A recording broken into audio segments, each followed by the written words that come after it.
सो two bodies, ये हमें पता है, सवाल हमने देख लिया है, दो बॉडीज उनका मास m है और n है, इक्वल मासेस के हैं, they are suspended from two weightless spring, और उनके जो स्प्रिंग कांस्टेंट की वैल्यू है वो है k1 और k2।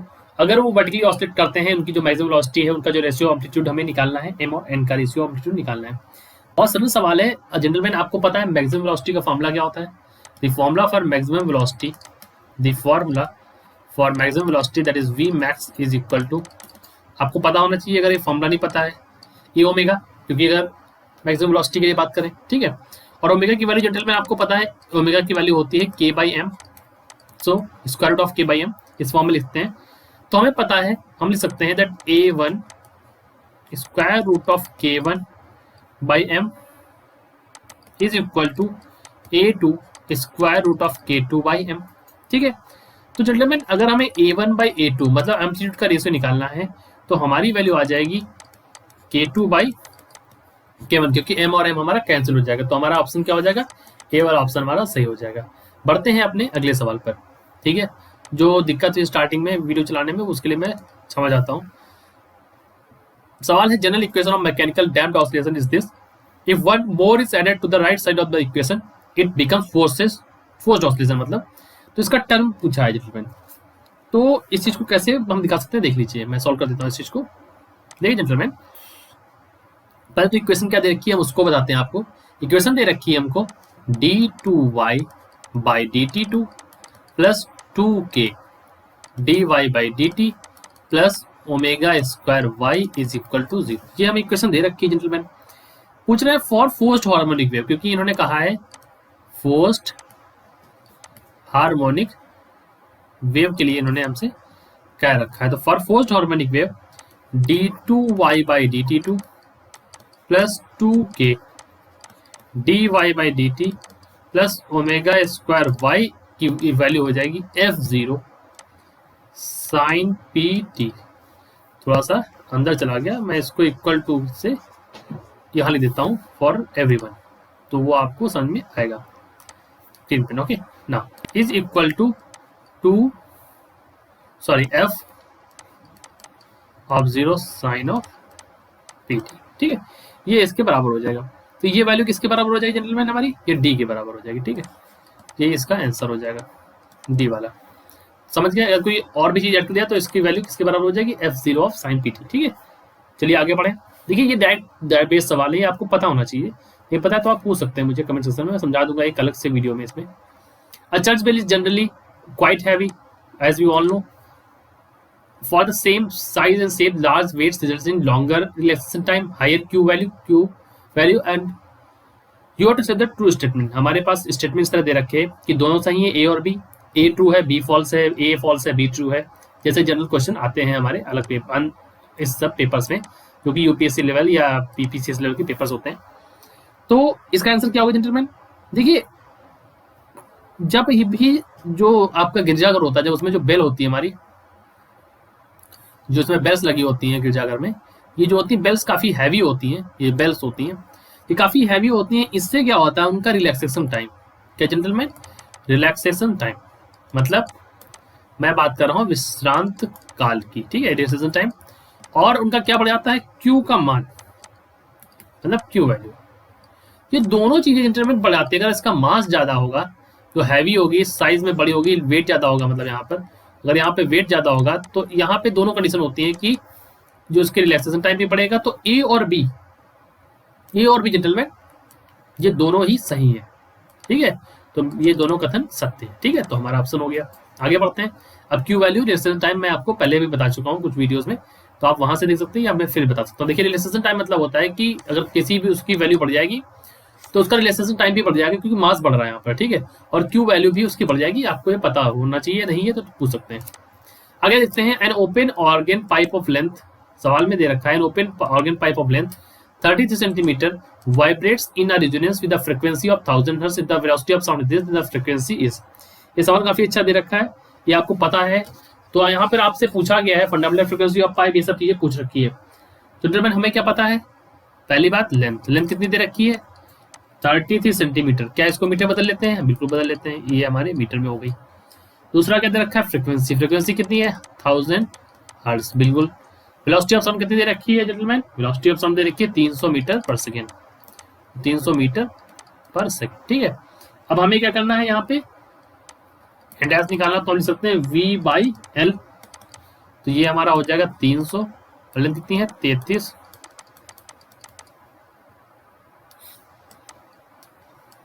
330 है, वरना सॉल्व ही नहीं होने वाला है। तो ठीक, तो ये किसके बराबर हो जाएगा जेंटलमैन? 1000। तो ये क्या हो जाएगा इसका आंसर? ये फर्स्ट ओवरटर्न ऑफ पाइप, बिल्कुल ये फर्स्ट ओवरटर्न ऑफ पाइप है। आप फर्स्ट ओवरटर्न पाइप मैं बता देता हूँ, ये चीज मैं आपको क्योंकि जल्दी समझा सकता हूँ। जेंटलमैन ये जो होता है ना, ये हमारा ये हमारा होता है फंडामेंटल, और ये हमारा क्या होता है? फर्स्ट ओवरटोन होता है। इसको बोलते हैं फर्स्ट ओवरटोन, इसको बोलते हैं फर्स्ट ओवरटोन। ये हमारा फर्स्ट ओवरटोन।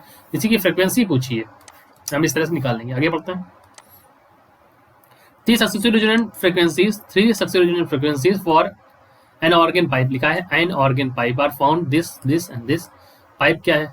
सॉल्व करते हैं, ठीक है।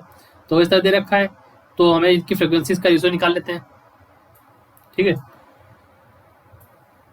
तो इसका आंसर क्या होगा? ये ओपन है, होल है, क्लोज्ड है, ओपन है या क्लोज्ड? देखिए जेंटलमैन, इस सवाल को सॉल्व करने के लिए मैं बताऊं आपको। देखिए इसमें है 425, 595 एंड 765। ये है, इनको अगर हम सॉल्व करेंगे तो वैल्यू आ जाएगी 5 से करें तो 5, 7 और 9, ठीक। अब देखिए अगर इस तरह की वैल्यू आ रही है, इसका मतलब ये क्या है? क्लोज्ड ऑर्गन पाइप है।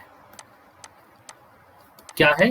क्लोज्ड ऑर्गन पाइप है। अब आप लोग पूछेंगे क्यों? क्योंकि अगर ओपन होता तो वैल्यू आती 1:2:3, ठीक। यहाँ पर क्लोज्ड है इस तरह से, इसलिए वैल्यू आ रही। तो हमारा ऑप्शन डी वाला ही सही हो जाएगा, सीधी, कोई इसमें कोई दो राय नहीं। अब इस चीज को भी आप थ्योरेटिकली समझ सकते हैं, ठीक है, क्योंकि इनमें जो वैल्यू होती है आप नोट कर लीजिए, N1, N2, N3 की वैल्यू फ्रिक्वेंसीज में जो रेशियो होता है वो ये होता है। ओपन के लिए, क्लोज के लिए अलग होता है, ठीक है। मतलब क्लोज के लिए इस तरह से होता है, जिससे मतलब मैं समझा देता हूँ। देखिए 5:7 मतलब यहाँ पे ऑड नंबर्स मतलब है, ऑड नंबर्स मतलब गैप है, ठीक है। 5, 6 नहीं है, 5:7:9 मतलब ऑड नंबर्स में, ठीक है। आगे बढ़ते हैं। A string resonates in 3 segments to a frequency of 165. If it resonates 4 segments, the required frequency will be। इस तरह से सवाल दे रखा है, सॉल्व करते हैं इस सवाल को, ठीक है। ये सवाल काफी अच्छा भी है। तो यहाँ पर हमें फ्रीक्वेंसी निकालनी जेंटलमैन, तो फ्रीक्वेंसी लिखेंगे हम that F is equal to P/12 square root T/m। Gentleman P हमारा यहाँ पे क्या है? P है नंबर ऑफ सेगमेंट्स। P क्या है? पार्ट्स। पार्ट्स मतलब number of segments, number of segments मतलब खंडों की संख्या है, ठीक। और L हमारे पता ही आपको लेंथ है, ठीक। चलिए इसको यूज करते हैं। तो F is equal to 3/12 square root of T/m। एक तो ये बात है। दूसरी बात ये है 165 वैल्यू दे रखी है हमें यहाँ पर, ये देखिए, ठीक है। 165 बराबर स्क्वायर 3/m, इस तरह से कर लेंगे। तो इसको सॉल्व करेंगे तो ये हो जाएगा 3 5 15, 3 5 15 और 2 5 10, 110। तो इसको लिख सकते हैं हम 1/2L स्क्वायर रूट T/m की वैल्यू हो गई यहाँ पर 55। अब आगे करते हैं, अगर हम दूसरे के लिए निकालें, क्योंकि यहाँ पे 4 खंड के लिए है, तो F डैश बराबर 4/2L स्क्वायर रूट T/m। तो ये वैल्यू हो जाएगी F dash is equal to 1/2L की वैल्यू हमें पता ही है, स्क्वायर रूट T/m, इस वैल्यू का 4 गुना। तो वैल्यू क्या हो जाएगी चिल्ड्रन हमारी? 220, क्योंकि 55 गुणे 4 की वैल्यू होती है 220। तो आंसर कौन सा हो जाएगा? बी वाला। तो हमारा ऑप्शन क्या होगा? बी वाला ऑप्शन हमारा यहाँ पर सही है, ठीक है। नहीं दिख रहा है तो ये लो बी वाला ऑप्शन, ठीक है। ये आगे बढ़े, नेक्स्ट सवाल। चलिए, the length of an organ pipe at both ends is 0.5 metre, ठीक। The fundamental frequency of the pipe of the velocity of air दे रखी है। सॉल्व करते हैं सवाल को, ठीक है। चलिए, हमें पता है n is equal to V/12। ये किसके लिए? मैं लिख देता हूँ खुली, मतलब ओपन पाइप के लिए gentleman, this is for open pipe. ठीक है, ओपन पाइप के लिए ये वैल्यू है। तो हमें लिखना है एन की वैल्यू, यहाँ पर वी हमें पता ही है, वी हम क्या लिख देंगे 350, पॉजिटिव साउंड जो एयर में होती है। ठीक है, और 2 गुणे 0.5, 0.5 को 2 से करोगे एक ही बचेगा भाई, तो 350 पर सेकेंड। ये वाला हो गया, पहला वाला ऑप्शन हमारा सही है। आगे बढ़े। A pipe open at bottom produces a note of this F1. When it is kept in water with 3/4 of its length in water, it produces a note of F2. F1 F2 के ratio को निकालना है हमें। तो क्या formula लगाएंगे gentleman, फिर से करता हूं मैं इसको, लिखता हूं फॉर ओपन पाइप। ठीक है, आप सभी को समझ में आ रहा है सब बच्चों को। For open pipe F1 is equal to V/12। ठीक है, अब इसने कहा है कि जब इसका कितना भाग, 3/4 भाग, कितना भाग 3/4 भाग में 3/4 ऑफ इट लेंथ, इसका लेंथ का इतना भाग जब पानी में रखते हैं तब ये कैसा बिहेव करता है, क्लोज तरह। ठीक है, F1 F2 की रेशियो पूछा। चलो अब हमें क्या निकालना है, F2। F2 के लिए V मतलब यहाँ पे V बाई यहाँ पर क्या है जेंटलमैन 4L डैश है। अब V/4L डैश के लिए मैं देखिए दूसरा पेन ले लेता हूँ। हाँ, 4L डैश की वैल्यू यहाँ क्या हो जाएगी, 4L डैश की वैल्यू यहाँ पर 3/4, नो सॉरी L/4। ठीक, L/4 कर लेते हैं। ठीक, अब हम एक निकालेंगे तो ये वैल्यू हो जाएगी हमारी V/L। ठीक, तो F1/F2 की वैल्यू क्या हो जाएगी जेंटलमैन, हमारी F1/F2 की वैल्यू हो जाएगी हमारी, क्या हो जाएगी, ये वैल्यू हमारी हो जाएगी जेंटलमैन यहाँ पर V/12। ठीक, और V/L सॉल्व करेंगे तो F1 और F2 का जो वैल्यू आ जाएगी, F1/F2 की वैल्यू आ जाएगी, वो हमारी आ जाएगी यहाँ पर 1/2। अब देखिए यहाँ पर जेंटलमैन यहाँ पर 3/4 दिया गया। ठीक है, 3/4 का मतलब यहाँ पे मैंने 1/4 क्यों रखा, क्योंकि अगर 3/4 भाग आप कर देंगे तो आप ऐसे देख लीजिए 1/4 करेंगे तो यहाँ पे हो जाएगा, बात समझिए इस बात को, कितना भाग बाहर है उस भाग को मैंने लिया यहाँ पर L/4 क्यों किया, ये बात यहाँ से समझ में होंगे। ठीक है, तो F1 F2 का रेशियो ये यहाँ पर इस तरह से आ गया। ठीक, डाउट सकते पूछ सकते हैं सवाल। ठीक, चलिए आगे बढ़े। The frequency of oscillation of a diatomic molecule in terms of force constant K reduced mass mu is given by, इसको लिखने के लिए आपको पता होना चाहिए, सीधा फॉर्मूला लगाता हूं मैं, alpha is equal to minus of omega square के, एक्सेलरेशन की वैल्यू है, alpha is equal to omega square के को के बाय म्यू और एक्स, ये भी हमारे इक्वेशन नंबर 2, ये दो फॉर्मूले हमें पता होने चाहिए। तो फ्रॉम इक्वेशन नंबर 2 हम ये कर सकते हैं, omega square is equal to k by mu, k हमारे स्प्रिंग कांस्टेंट है, म्यू हमारा देखा बता रखा है इन्होंने क्या है, मास। ठीक, रिड्यूस मास को बोलते हैं। तो हम इसको लिख सकते हैं omega is equal to square root of k by mu. ठीक, और ओमेगा की वैल्यू क्या होती है 2π/t, ये वैल्यू आपको पता होनी चाहिए के बाय म्यू। तो यहां से हम अगर निकालेंगे तो 1/t is equal to 1/t is equal to, यहां पर लिख सकते हैं हम 1/2π square root k by mu. लेकिन हमें इन्होंने क्या कहा है, हमें इन्होंने फ्रीक्वेंसी निकालने कहा है, तो फ्रीक्वेंसी इसकी जस्ट उल्टा होती है, तो frequency is equal to 2π mu by k by mu. ठीक है, 1/2π k by mu, k by mu 1/2π, इसकी वैल्यू हो जाएगी हमारी, कौन सा बैठेगा सेट भाई, ये वाला डी वाला, यहाँ पे दोलन की आवृत्ति। ठीक है, चलो ठीक आगे बढ़े, इसको उल्टा कर देना चाहिए था मुझे, मैं इसमें थोड़ा सा गलती कर दी, अब आप लोग कर लेंगे, डी पार्ट आंसर होगा। ठीक है, उसको मैंने वहां पे उल्टा करना है इसको। ठीक, आगे बढ़े। सवाल कह रहा है the resonant overtone of an open pipe is in resonance with the first overtone of a closed pipe of length 2 meter, length of the open pipe is। ठीक है, ये पूछा है हमसे, चलिए करते हैं सवाल को। ठीक, अब पहले तो देख लो किस तरह से इन्होंने कह रखा है, यहां पर देखिए कॉन्सेप्ट का यूज करेंगे इनकरेक्शन का। ठीक है, ये लीजिए, मान लीजिए हमारा क्या जेंटलमैन लेंथ है L1, ये हमारी ओवरटोन की लेंथ है, ये हमारी दूरी क्या है जेंटलमैन, यहां से यहां तक है L1। ठीक, ठीक, उसके बाद यहाँ पे हमें क्या निकालना है, सेकेंड, ठीक है, मतलब second overtone of open pipe अगर लिखना है तो हम लिख देंगे, यहाँ पर जगह कम है तो मुझे बहुत प्रॉपर तरीके से जगह का उपयोग करना होगा, क्योंकि तो मैं बहुत छोटा छोटा लिख देता हूँ यहाँ पे, second overtone of open pipe. Hindi वाले बच्चे सुन लें इसको, इसको हिंदी में बोलेंगे खुली आर्गन नली का द्वितीय सन्नाद, ठीक है। इसकी वैल्यू हो जाएगी 3n, जिसको लिख सकते हैं, यहाँ पे लिख देता हूँ 3n is equal to 3v/2l1, ठीक। दूसरे बात के लिए हम दूसरा पेन लेते हैं और समझाते हैं। देखिए समझाने के लिए सबसे महत्वपूर्ण चीज़ है कि आपको समझ में आए यहाँ पर, इसलिए मैं डिफरेंट पेन्स का यूज कर रहा हूँ कलर का, ठीक, इस तरह से।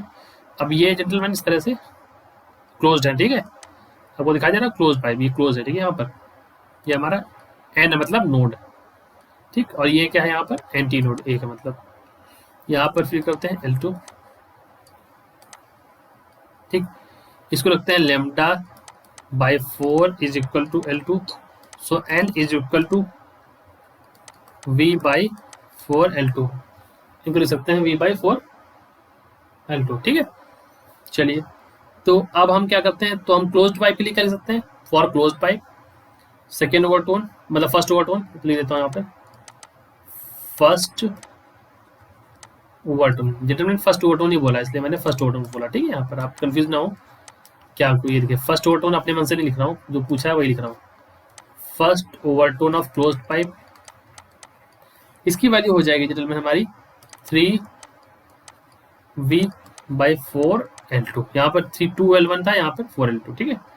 चलिए, अब हम क्या करते हैं, इसको इक्वल करना है ना, इसलिए करते हैं, और फिर हम अपना फेवरेट पेन उठाते हैं, ये लो।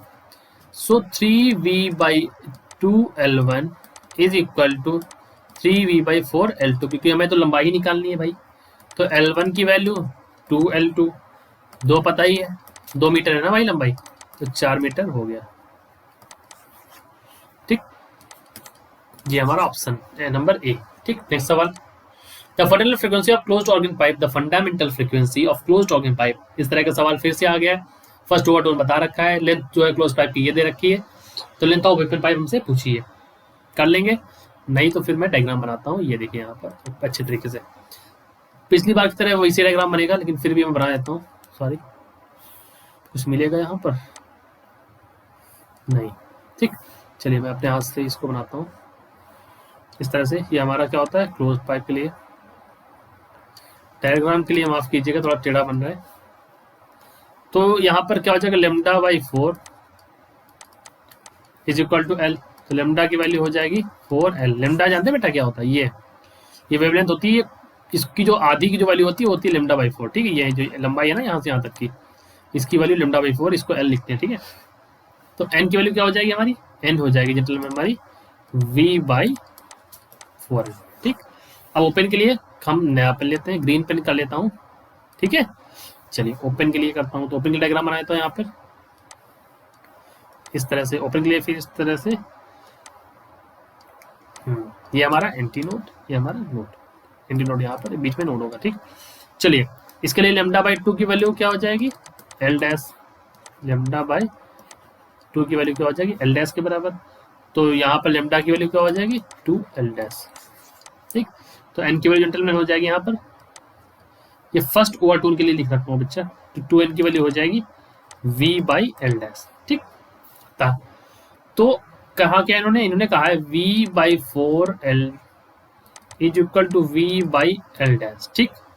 L डैश की वैल्यू क्या हो जाएगी 4L हो जाएगी, 4L की वैल्यू 15 पता ही है, तो 15 चक्कू 60 सेंटीमीटर हमारा आंसर आ गया है, ठीक। तो इसका आंसर लिख लो जेंटलमैन, और जो भी देख रहे हैं, मतलब मैं जेंटलमैन बोलता हूँ क्योंकि मेरी आदत पड़ी हुई है, I have been to defence, so they call us gentlemen or something, so that's why। आगे बढ़े, नेक्स्ट सवाल, a wire under tension vibrates with the fundamental frequency of 256 Hz.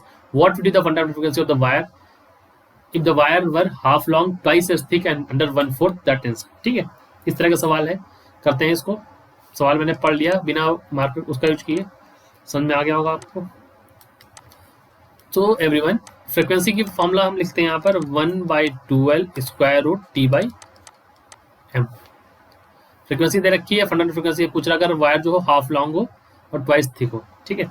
तो F1/F2 निकालेंगे, फ्रीक्वेंसी F1/F2 दोनों कंडीशन रखेंगे तो L2/L1 समझ में आ रहा ना कैसे आया होगा, L2/L1 क्योंकि उल्टा है ना, L2/L1 is equal to T1/T2 square root के अंदर हो जाएगा T1/T2 एवरीवन, ठीक है। अब हम वैल्यू रखते हैं 256, ठीक। F2 निकालना ही है, लेंथ क्या हो जाएगी हाफ लॉन्ग, ठीक है। और ठीक है चलिए कुछ नहीं, L कर दिया, frequency twice as thick and under 1/4 the tension, tension कितना कर दिया T/4, लेंथ यहाँ पे, ठीक। थिकनेस की कोई बात नहीं यहाँ, तो हम इसको लिख सकते हैं F2 जो सॉल्व करेंगे तो ये से ये गया, ये से ये गया, 1/2 ये हो जाएगा हमारा 128, कितना हो जाएगा 128। तो हमारा ये वाला आंसर सही हो जाएगा, डी पार्ट हमारा आंसर हो गया, ठीक। चलिए आगे बढ़े। A bar of length 25 centimetre and density 8 centimetre is set into longitudinal vibration, Young modulus जो दे रखा है वो दे रखा है 2 × 10⁻12, ये यहाँ पर इसकी वैल्यू है, तो फ्रीक्वेंसी पूछ रखी है हमसे यहाँ पे। सॉल्व करें एवरीवन, तैयार है सब कोई, ठीक। चलिए बढ़ते हैं अगले सवाल के लिए अपने, तो सॉल्व करते हैं। तो यहाँ पर फ्रीक्वेंसी का फॉर्मूला क्या हो जाएगा, ये मॉडुलस का टर्म में लिख लीजिए अपनी कॉपी में साफ साफ राइटिंग से, that F is equal to 1/2L square root y/ρ, ठीक। ये हमारा फॉर्मूला होता है फ्रीक्वेंसी का, जो कि ये मॉडुलस और ये हमारी एवरीवन डेंसिटी, बेटा डेंसिटी, ठीक है, लिख लो यहाँ पर। अच्छा चलिए अभी हम येलो पेन लेते हैं, ठीक। तो हमारा जो फॉर्मूला हो जाएगा वो हो जाएगा F is equal to 1/2 into 25, क्योंकि 25 सेंटीमीटर वैल्यू है, वैल्यू यहाँ पे ये यंग मॉडुलस की वैल्यू 10⁻2 × 10⁻12 में यहाँ पे दे रखा है, और डेंसिटी है 8। सॉल्व करोगे इसको तो 50, और ये यहाँ पे सॉल्व करोगे तो हो जाएगा आपका 10⁻6/10⁻2 ही आ जाएगा सॉल्व करने पर, तो 10⁻4, ठीक है, vibration per second, vibration per second, 10⁻4 vibration per second fourth में दे रखा है, तो C part will be our answer, ठीक है। यहाँ पर ये हमारा यंग्स मॉडुलस है भाई, राइटिंग का तो यंग्स ये हमारा क्या है डेंसिटी है, ठीक। चलिए आगे बढ़ते हैं नेक्स्ट सवाल पर। A cigar wire of length this emits a fundamental note, सीधे रखा है, in order to produce a note of frequency 384 hertz की फ्रीक्वेंसी प्रोड्यूस करनी है। जल्दी बोल रहा हूँ क्योंकि जल्दी करना है सवालों को। 256 हर्ट्ज, डिस्टेंस पूछ रहा है कितना फिंगर पे उसको निकालना है हमको।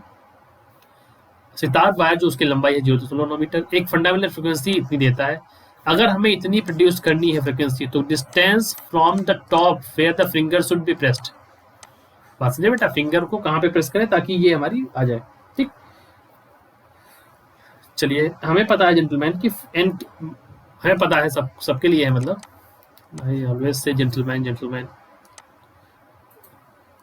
ठीक है। चलिए तो हम लिख देते हैं यहाँ पर फ्रीक्वेंसी से पता है n is equal to 1/2L square root T/m, ठीक है। n1 की वैल्यू जेंटल भैया सबके लिए क्या हो जाएगी बेटा 1/2L1 T/m, और n2 की वैल्यू क्या हो जाएगी 1/2L2 स्क्वायर रूट T/m, इतना सबको पता है। चलिए n1/n2 निकालेंगे तो क्या हो जाएगा हमारा, n1/n2 निकालेंगे तो हमारा हो जाएगा, सही रख देंगे तो वैल्यू हो जाएगी 2L2/2L1 और T/m तो कट ही जाएगा, उसको रखने की कोई जरूरत है नहीं, 2 से 2 भी यहाँ साफ कर देंगे हम, सब बिल्कुल प्रॉपर लिखते हैं तो L2/L1 ही आ जाएगा, तो आपको डायरेक्ट दिख रहा होगा चीज़, ठीक है। तो बेटा L2 की वैल्यू कितनी है, L1 की वैल्यू कितनी है 0.9 मीटर है, इसको लिख सकते हैं 90 सेंटीमीटर। L2 की वैल्यू हमें निकालनी ही है, और N2 N1 हमको पता ही है, ठीक है। चलिए करते हैं, N1 की वैल्यू है 256, इसकी वैल्यू है 384 हमको बनानी है, लेंथ मतलब L2 निकालनी है और 90 सेंटीमीटर हमको पता है, ठीक है। सॉल्व करिए इसको, सॉल्व कर लेंगे, सॉल्व कर लेंगे तो फिर हम जब इसको सॉल्व करेंगे तो वैल्यू आ जाएगी L2 की हमारी 60 सेंटीमीटर। तो कितनी दूर पे प्रेस करना है, अभी हम 90 पे कर रहे हैं, तो 90 से 60 मतलब कितनी दूरी के 30 सेंटीमीटर दूरी पर प्रेस करना है। जेंटलमैन हमारा आंसर क्या हो जाएगा भाई बच्चों, तो हमारा आंसर हो जाएगा 30 सेंटीमीटर, ठीक है। चलिए चलते हैं अगले सवाल पर। अगला सवाल दे रखा है बेटा, in an open pipe and one in closed pipe have the same simple harmonic, find then the ratio of open pipe to closed pipe। क्या हो गया हमारी, ये हमें निकालना है। ठीक है, चलिए तो पहले मैं दिखाता हूँ कि कैसे होती है आपकी ओपन और क्लोज पाइप के लिए कैसे डायग्राम बनाते हैं। बना चुका हूँ एक बार, लेकिन फिर से बता देता हूँ। देखिए ये इस तरह से हमारे बनता है ओपन और क्लोज पाइप के लिए। ठीक, ये की दूरी होती है एल। ठीक है, ये हमारा इस तरह से। ठीक, और यहाँ पे खुली, यहाँ पे एल की वैल्यू क्या होती है, L is equal to h by two, that is equal to h is equal to 2L, यहाँ से निकल रहा है। ठीक, N1 की वैल्यू क्या होती है यहाँ पर, V बाई 2L1। ठीक है, you know marker works very well है ना। फॉर क्लोज्ड, यहाँ पर क्लोज के लिए बनाते हैं हम, क्लोज के लिए करते हैं बेटा। तो क्लोज के लिए हमारा ये बनेगा इस तरह से, ये हमारा एंटी नोड, ये हमारा नोड हो जाएगा। तो इसके लिए एल की वैल्यू क्या होती है, L is equal to h by 4। ठीक है, एच की वैल्यू यहाँ पे क्या आ जाएगी, 4L आ जाएगी। ठीक, N2 की वैल्यू यहाँ पर फ्रिक्वेंसी क्या आ जाएगी बेटा, फ्रिक्वेंसी आ जाएगी हमारी V बाई 4L2। ठीक, अब हमें क्या निकालना है, क्योंकि अकॉर्डिंग टू क्वेश्चन क्या है, N1 बराबर क्या है, फ्रिक्वेंसी क्या है बेटा, बराबर है। तो हम वैल्यू रख के देख लें एक बार। तो वैल्यू है V by 2L1, V by 4L2। तो L1 और L2 की वैल्यू की क्या रेशियो आएगा बच्चे, तो L1 और L2 की वैल्यू का रेशियो आएगा, क्या आएगा, 2:1। सबको पसंद में आ रहा है यहाँ पर, 2:1 दिखाई दे रहा है ना, तो सी पार्ट हमारा आंसर हो जाएगा। ठीक, कौन सा पार्ट, सी पार्ट। ठीक, आगे बढ़े, नेक्स्ट सवाल। अब पीजो इलेक्ट्रिक एक्सकट, एक्सरे मतलब एक्सकट बोल रहे हैं यहाँ पर हम इसको, X cut quartz crystal plate has a thickness of this. ठीक है, और if the velocity of propagation of sound wave along the x direction is this, x-ray नहीं सॉरी, यहाँ पर एक्सकट है। ठीक है, थोड़ा डाउट हो गया यहाँ पर मुझे, एक्सकट है। ठीक, क्वेश्चन फिर से देख लेता हूँ एक बार। क्रिस्टल में एक्स एच। ठीक है, चलिए थोड़ा सा प्रिंटिंग में अगर इसको थोड़ा और क्लैरिटी देनी चाहिए क्वेश्चन को। चलिए कुछ नहीं, इसको करते हैं। तो फ्रिक्वेंसी निकालनी है, फॉर्मूला हमको पता है, इसके लिए V बाई 2L। ठीक है, तो फिर निकालते हैं यहाँ पर। V की वैल्यू पता ही है बच्चा हमको, 5760 मीटर पर सेकंड दे रखा है आपको यहाँ पर, ये देखो। ठीक, 5760 और 2 mm में है, तो इसको मीटर में बना देते हैं हम। इसको सॉल्व कर लोगे, इसको सॉल्व करने पे जब वैल्यू आएगी वो आएगी हमारी 1.8 × 10⁶ हर्ट्ज, ऑप्शन नंबर डी। ठीक, आगे चलते हैं। When we clap our hand, the sound produced is best represented by the equation। जब हम क्लैपिंग करते हैं तो कौन सी इक्वेशन सही से दिखाएगी, तो हम जब क्लैपिंग करते हैं तो जो सही इक्वेशन बनेगी वो हमारी बनेगी P is equal to sigma of P0। ठीक है, and sine of omega n t minus k n. ठीक है, जो क्लैपिंग करते हैं अगर उसकी इक्वेशन हमें दिखानी है तो ये हमारी बहुत करेक्ट इक्वेशन है। तो this is option number C, C is the correct answer. 2004 में ये वाला प्रश्न आया भी आपको दिखाई दे रहा है। ठीक, आगे चलते हैं। नेक्स्ट सवाल, सवाल कह रहा है कि if n is the fundamental frequency, if n is the fundamental frequency of vibration of an organ pipe closed at one end, when the pipe is set into vibration, frequencies obtained will be। इसके लिए हमें ये values दे रखी है। ठीक है, चलिए करते हैं इसको। ठीक, देखिए पहले तो हम क्या करते हैं, क्लोज्ड के लिए निकालते हैं। तो हम इस तरह से बनाते हैं यहाँ पर क्लोज्ड पाइप बेटा। ठीक, ये हमारा क्लोज पाइप हो गया। ठीक है, एंटी नोड, नोड। ठीक, ये वैल्यू क्या होती है बेटा हमारी, एल होती है। इसी को हम एल बोलते हैं यहाँ पर, हर बार मैंने बता रखा आपको। ठीक, चलिए तो एल की वैल्यू क्या हो जाएगी बच्चे, एल की वैल्यू हमें पता ही होती है, लेमडा बाई 4 होती है क्लोज के लिए। तो लेमडा की वैल्यू क्या होती है बच्चे, 4L हो जाती है। ठीक है, एन की वैल्यू क्या होती है, V by L, V by L. तो यहाँ पे लिख सकते हैं V बाई 4L, सॉरी यहाँ पर V by lambda, V by lambda. ठीक है, V by lambda is equal to V by 4। ठीक, आगे अब हम करते हैं अगले बार, नेक्स्ट टाइम। अब कह रहा है कि अगर ये क्लोज ऑर्गन पाइप हो जाए तो उसकी जो n टाइम्स के लिए कह रहा है, तो चलिए ठीक है कर लेते हैं। अब इसको और थोड़ा सा अच्छे तरीके से बनाते हैं और पेन का रंग भी बदल देते हैं ताकि क्लैरिटी आ जाए, आपको समझ में आ जाए। तो बच्चे यहाँ पर अगेन जो कह रहा है वो क्या कह रहा है कि हमें कुछ इस तरह से करने को मिल जाए कि कंडीशन कुछ इस तरह से बन जाए हमारी, ठीक, इस तरह की कंडीशन बनने के लिए कह रहा है। ये वैल्यू हमको पता ही है λ/4 होती है, ये हमारे नोट्स बन गए, ठीक, फिर ये हमारी λ/4 और ये हमारे फिर नोट्स। तो एल की वैल्यू अब क्या हो गई हमारे बच्चे, एल की वैल्यू हो गई λ/4 प्लस λ/2, λ/4 प्लस λ/2, ठीक। तो इसको जिसको सॉल्व करके लिख सकते हैं, वैल्यू आ जाएगी 3λ/4, ठीक। अब लेमडा की वैल्यू क्या है 3λ/4, तो लेमडा को हम लिख सकते हैं, एल की लेमडा को लिख सकते हैं 4l/3। एन की वैल्यू क्या हो जाएगी, एन वन की वैल्यू v/λ, तो क्या लिख सकते हैं हम इसको 3v/4l n1, ठीक है। तो जेंटलमैन और सबको यहाँ पे देखना चाहिए कि इसकी वैल्यू क्या हो जाएगी बेटा 3n हो जाएगी, ठीक है। तो हमारा जो आगे बने लिया उसकी जो आकृतियाँ होंगी उसकी जो वैल्यूज हो जाएंगी किस फॉर्म में रहेंगी। सवाल बहुत अच्छा है मुझे लग रहा है, ठीक है, क्योंकि इसमें आपको थोड़ा सा ब्रेन भी अच्छे से लगाना पड़ेगा कि सवाल में क्या क्या रहा है। एक बार और रिपीट कर दूंगा मैं इस सवाल को क्योंकि सवाल अच्छा है, ठीक, इस तरह से बनेगा हमारा, तो सी वाला पार्ट आसान हो जाएगा। यदि एक सिरे पर बंद आवर्त पाइप की मूल आवृत्ति n हो, तो हमने बेटा यहाँ पर आपके लिए मूल आवृत्ति निकाल के दिखा दी। तो पूछ रहा है जब यह पाइप कंपन कर तो आवृत्तियां प्राप्त होगी, और अगर इसको वाइब्रेशन करे, देखिए पाइप यहाँ पे क्या कर रहा है, वाइब्रेशन कर रहा है, तो इसकी आवृत्तियां किस तरह से बनेंगी, ठीक है। तो अगर मान लीजिए कोई पाइप है और अगर वो वाइब्रेट करने लगेगा तो इसकी आपको पता है पहले तो ये बनने इस तरह से, अब वाइब्रेशन हो रहा है तो इसमें कैसे बनेगा, इस तरह से, ठीक, क्योंकि भाई वाइब्रेशन हो रहा है ना, वाइब्रेशन इस तरह से होगा, ठीक। चलिए आगे बढ़े, समझ में आ गया। चलिए the differential equation of forced mechanical oscillation की डिफरेंशियल इक्वेशन आपको पूछी है, देखिए इसको आप लिख लीजिए अच्छे से और दिमाग में रख लीजिए, ठीक है।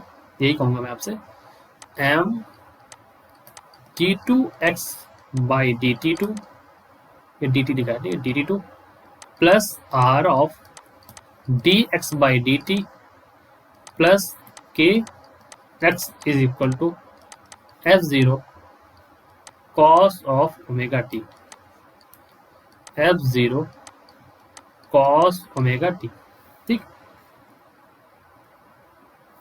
f0 क्या है बेटा हमारा, ये हमारा है फोर्स्ड मैकेनिकल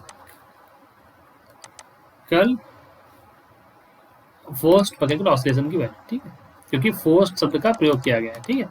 तो ये फॉर्मूला हमारा हो जाता है, ठीक है। इस फॉर्मूले को आप नोट कर लीजिए अपनी कॉपी में, इसको याद रखिएगा, ठीक। चलिए आगे बढ़ते हैं। Two similar wires of sonometer are tuned to unison, one wire is 25 centimetre long, 100 gram weight में इसको स्ट्रेच करते हैं, द लेंथ अदर वायर की 400 ग्राम, पूछ रहा है इसको कितना स्ट्रेच कर पाओगे, ठीक। चलिए इस सॉल्व को भी करते हैं अच्छे तरीके से। हमें पता है n की वैल्यू क्या है, हमें n is equal to 1/2l square root t/m, ठीक है। सो n1 की वैल्यू हो जाएगी 1/2l1 square root t/m1 and n2 की वैल्यू हो जाएगी 1/2l2 स्क्वायर रूट t/m, ठीक। अब अगर इन दोनों को बराबर करें तो हम लिख सकते हैं, क्योंकि इन्होंने बराबर करने के लिए कहा है according question, so 1/2l1 square root t/m1 is equal to 1/2l2 square root t/m2, ठीक है। तो 2 से 2 काटते हैं यहाँ से, ठीक है। तो अगर स्क्वायर रूट कर ले तो हो जाएगी वैल्यू, स्क्वायरिंग बहुत सारी यहाँ लिख लो, स्क्वायरिंग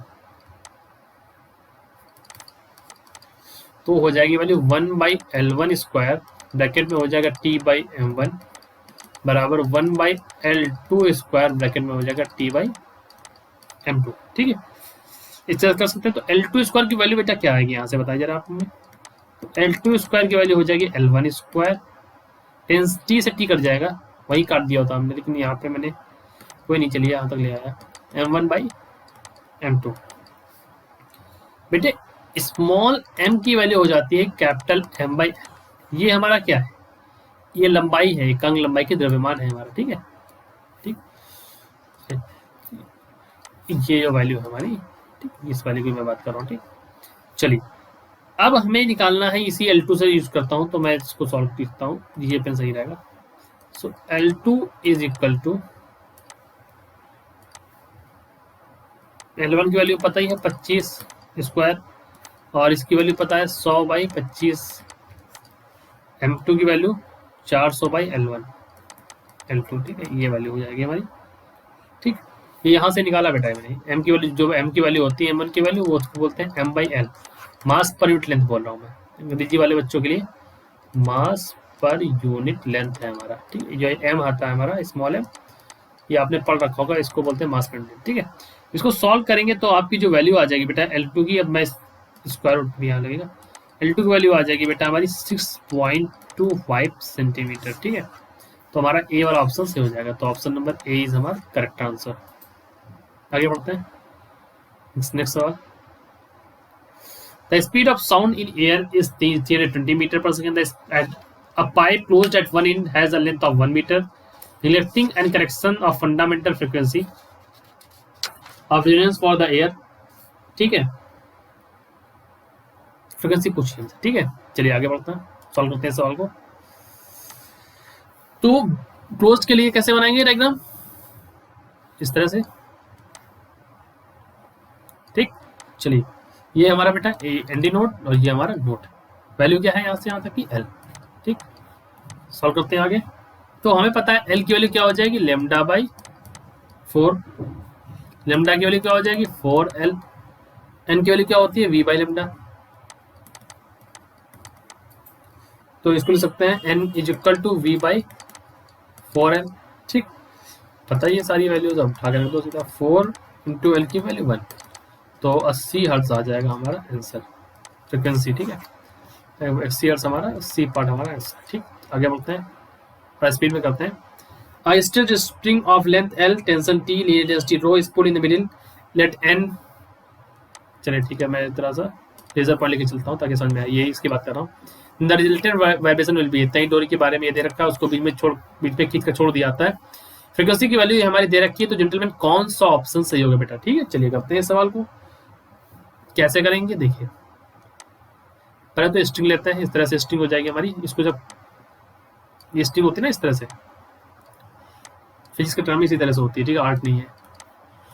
नोड और एंटी नोड बीच में। ठीक है, यहाँ पे n की वैल्यू होती है बच्चा, तो 1/2L स्क्वायर रूट T/ρ। ठीक, अब अगर इसको और खींचते हैं तो हमारे जो स्ट्रिंग बन जाएगी कुछ इस तरह फॉर्म बन जाएगी। बनाने का तरीका इस तरह से बनाएंगे। ठीक है, लेकिन ये देखिए थोड़ा सा इसमें कोई अंतर नहीं रहेगा, जिस तरह छोटा बड़ा हो गया है, बनाने में दिक्कत है, तो इस सेम साइज का रहेगा। ठीक है, इस तरह से कुछ बनाओ इसको, ये देखिए। ठीक, चलिए, ये हमारा नोड है, ये हमारे नोड्स हैं, ये हमारे नोड्स हैं।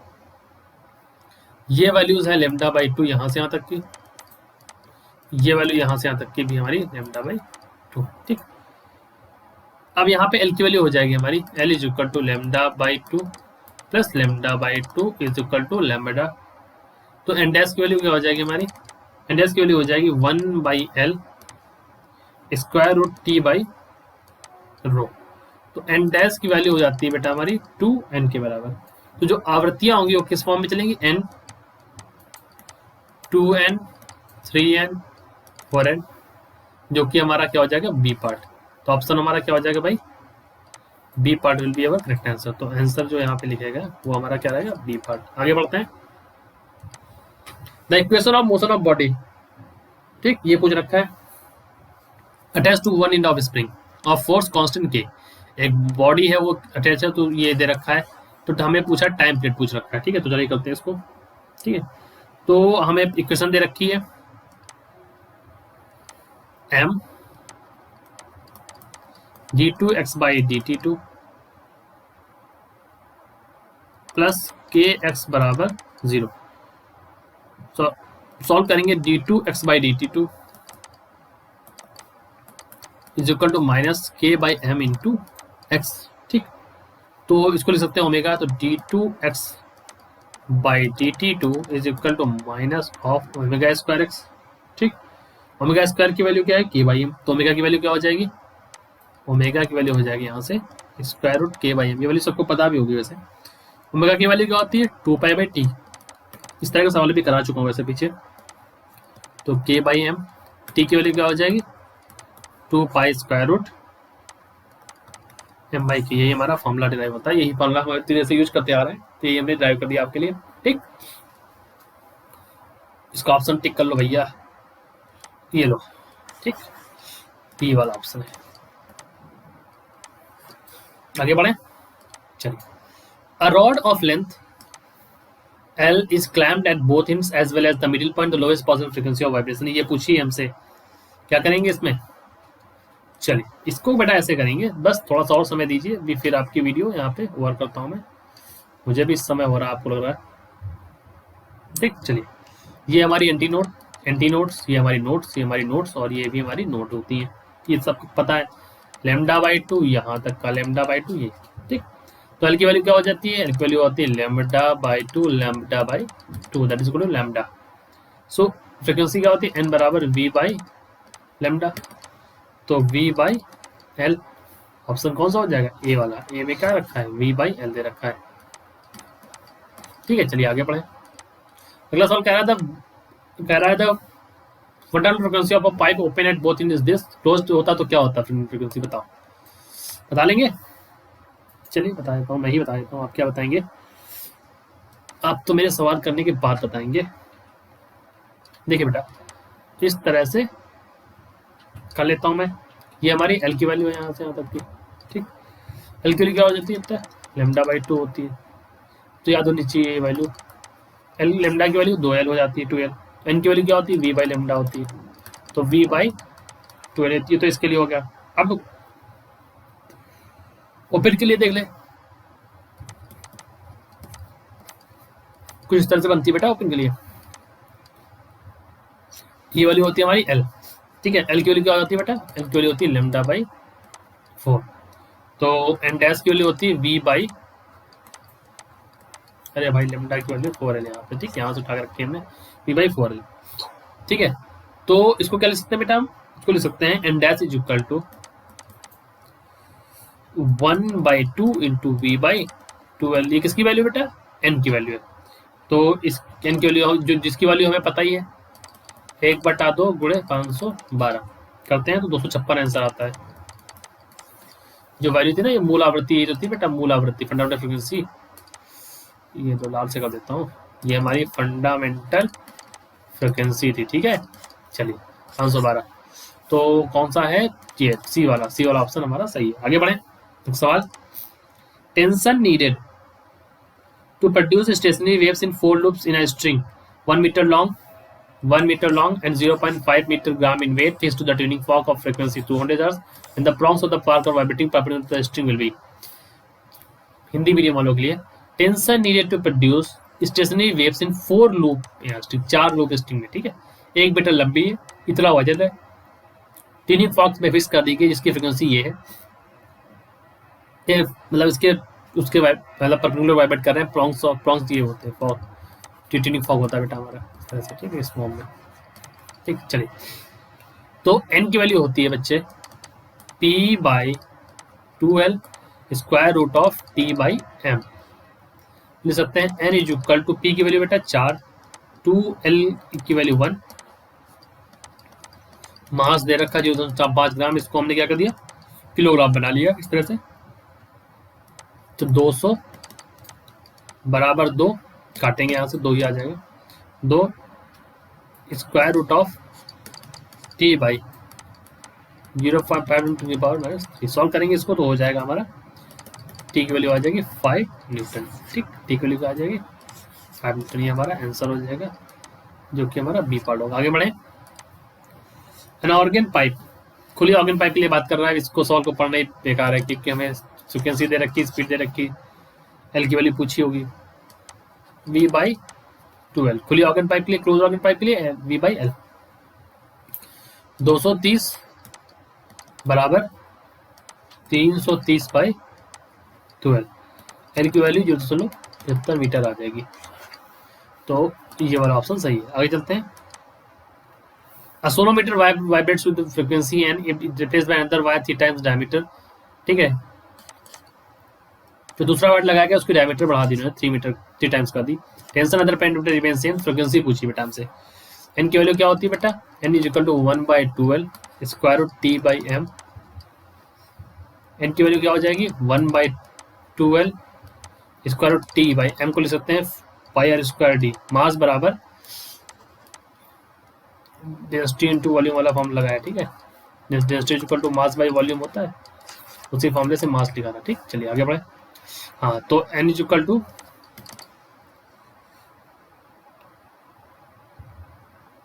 सबको समझ में आ रही है बात बेटा, ये कैसे डेंसिटी मास बराबर डेंसिटी इनटू वॉल्यूम, ठीक, इस तरह से कर दिया।